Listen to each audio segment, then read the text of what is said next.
EPFO ने किए 3 बड़े बदलाव। हर कर्मचारी के लिए जरूरी है ये खबर, सीधे आपके पैसे पर पड़ेगा असर। अगर आप किसी कंपनी में काम करते हैं और ईपीएफ के सदस्य हैं, तो आपके परिवार के लिए ईडीएलआई योजना एक अहम सामाजिक सुरक्षा कवच साबित हो सकती है। इस योजना में ईपीएफओ ने हाल ही में 3 बड़े बदलाव किए हैं, जिससे कर्मचारियों के परिवारों को ज्यादा फायदा मिलेगा। आइए जानते हैं कि क्या बदलाव हुए हैं और आपको इससे क्या लाभ होगा। क्या है ईडीएलआई स्कीम? ईडीएलआई योजना ईपीएफ का हिस्सा है, जिसके तहत अगर किसी कर्मचारी की नौकरी के दौरान असमय मृत्यु हो जाती है तो उसके परिवार को बीमा राशि मिलती है। अब क्या बदलाव हुए हैं? पहली नौकरी के पहले साल में भी बीमा कवर मिलेगा।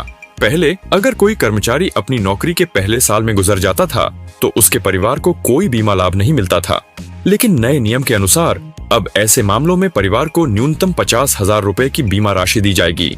हर साल करीब 5,000 परिवारों को इसका फायदा होगा।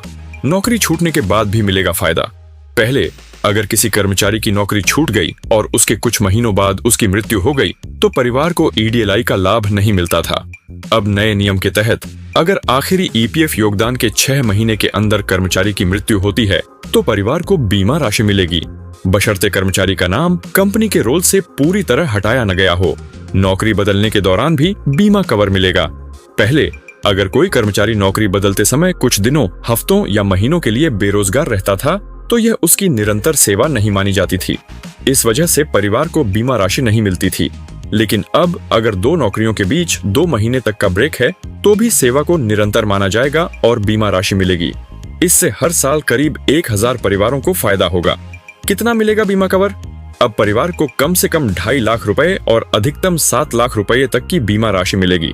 फिलहाल ईपीएफ पर 7% ब्याज दर मिल रही है। दरअसल सेंट्रल बोर्ड ऑफ ट्रस्टीज ने वित्तीय वर्ष 2024-25 के लिए ईपीएफ पर 7.25% ब्याज दर को मंजूरी दी है। ईपीएफओ का कहना है कि इन बदलावों से हर साल 14,000 से ज्यादा परिवारों को फायदा होगा और इससे कर्मचारियों और उनके परिवारों की आर्थिक सुरक्षा मजबूत होगी।